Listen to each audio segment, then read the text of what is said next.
Boa noite, irmãos. Graça e paz, amém? Graça e paz, amém? Muito mais bonito. Abra comigo em Neemias 3, livro de Neemias, capítulo 3. Nós estamos à noite falando um pouquinho sobre Neemias, sobre a história desse homem que pôde reconstruir com a sua liderança, com a sua vontade, com a sua disposição, reconstruir uma cidade. E nós falamos pelo terceiro domingo sobre a história de Neemias.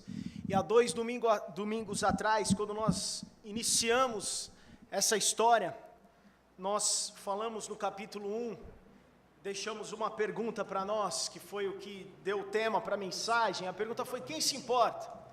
Neemias recebe uma informação sobre a situação de Jerusalém. Aquilo faz com que o seu coração fique incomodado, e ele pode ali se importar com Jerusalém, que era um lugar distante, fora da sua realidade, mas era a cidade onde seus pais estavam enterrados, e ele se importa com Jerusalém.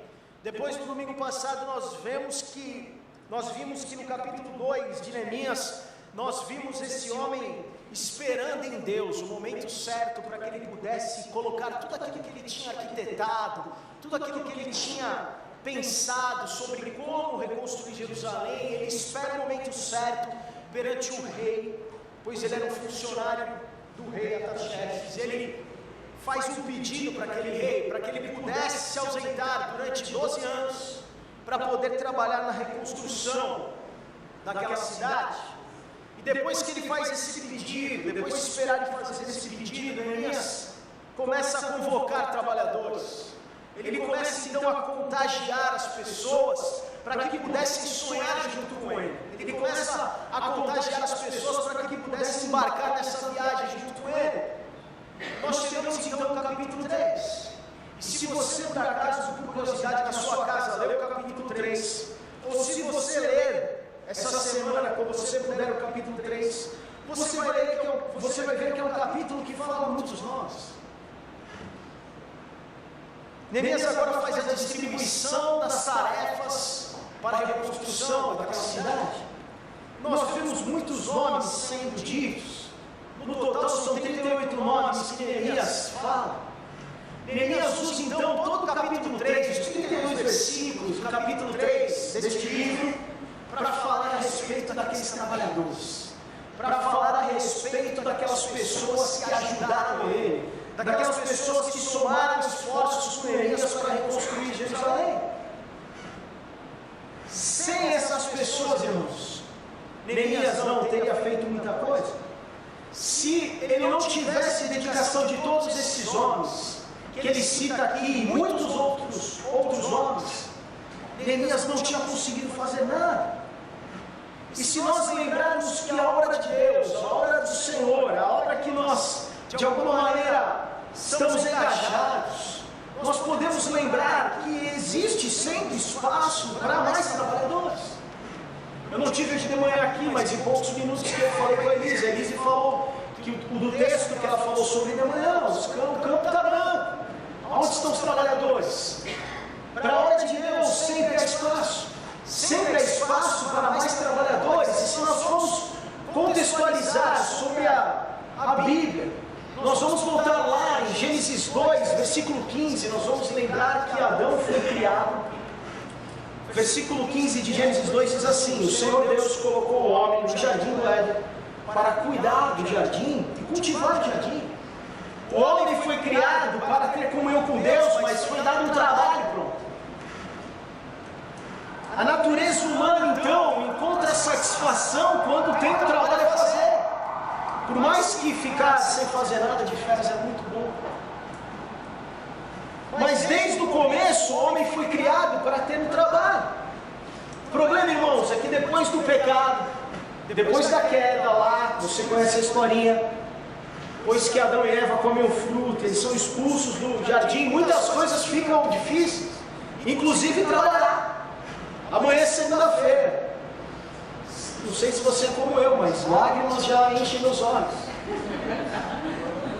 Voltar a trabalhar.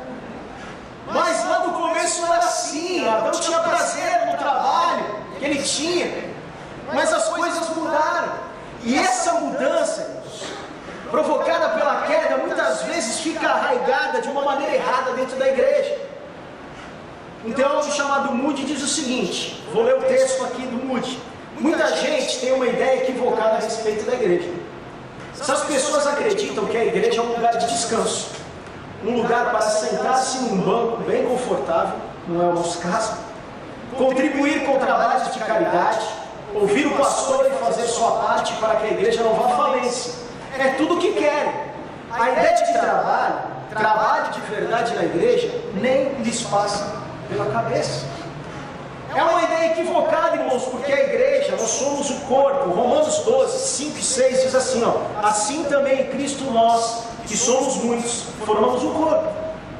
A cada membro está ligado a todos os outros. Temos diferentes dons, de acordo com a graça que nos foi dada. Nós somos um corpo. O princípio bíblico, irmãos, para o ministério de cada membro do corpo de Cristo, nós entendemos e reconhecemos e temos que achar o lugar de cada membro e cada corpo na vida da igreja. Cada dom vindo por Deus, cada característica, cada talento, cada aspecto precisa ser usado para serviço de Deus. Isso foi criado lá no começo por Deus. Neemias então chama homens para trabalhar.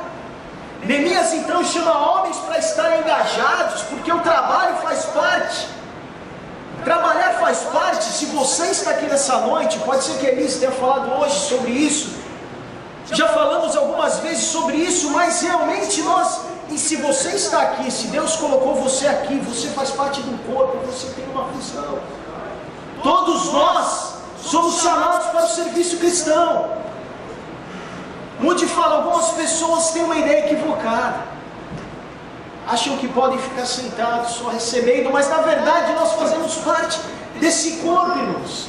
Cada função, pense no corpo físico, no seu corpo. Existe alguma parte do seu corpo aí que descansa? Talvez à noite, quando dorme, alguns descansam, alguns não. Mas cada parte do corpo, se você souber de alguma parte que não tem função nenhuma, que a única função é não fazer nada, você me diga. Se a igreja então é o corpo de Cristo, nós entendemos que cada um tem uma função. Neemias então chama pessoas para trabalhar, todas essas pessoas que ele cita no capítulo 3.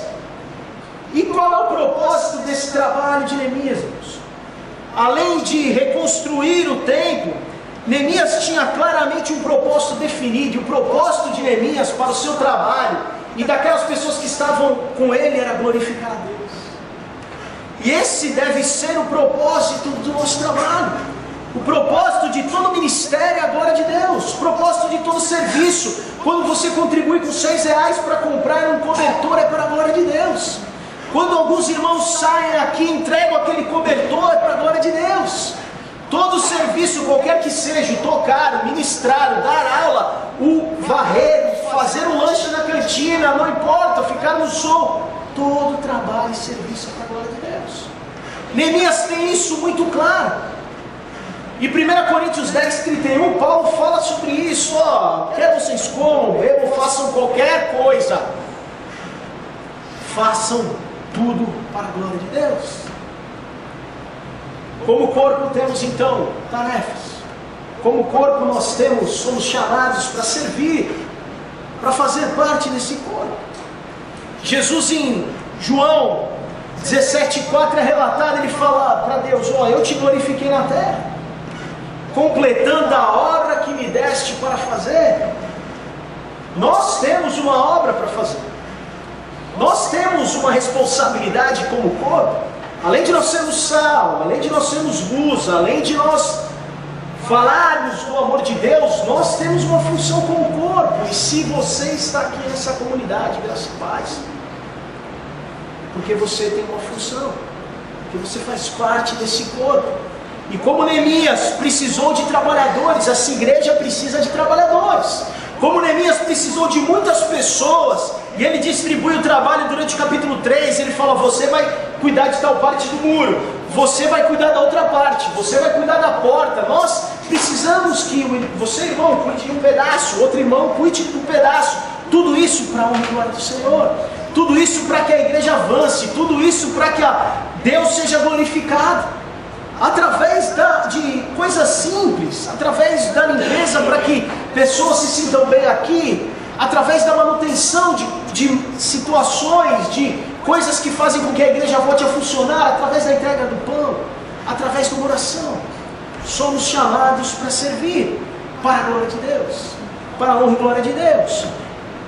Neemias então convoca trabalhadores. Neemias chama muitas pessoas para ajudá-lo. Sozinho ele não poderia fazer. É importante que nós entendamos isso.